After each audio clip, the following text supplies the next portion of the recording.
Hello everyone, welcome back to my channel. Thank you so much for stopping by today to watch this video.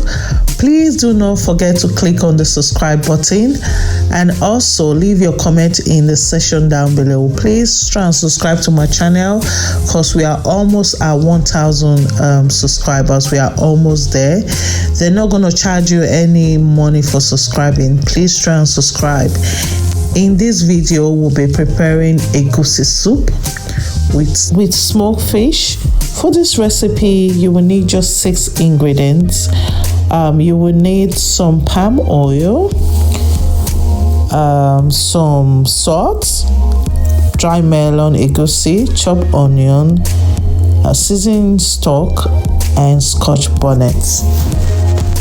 So let's get started. First and first, you heat the pot. Then you add the palm oil. This soup is very easy and quick to make. If you are looking for something to make for your family, maybe you just want to make something really quick, this is the best recipe.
video. Bye.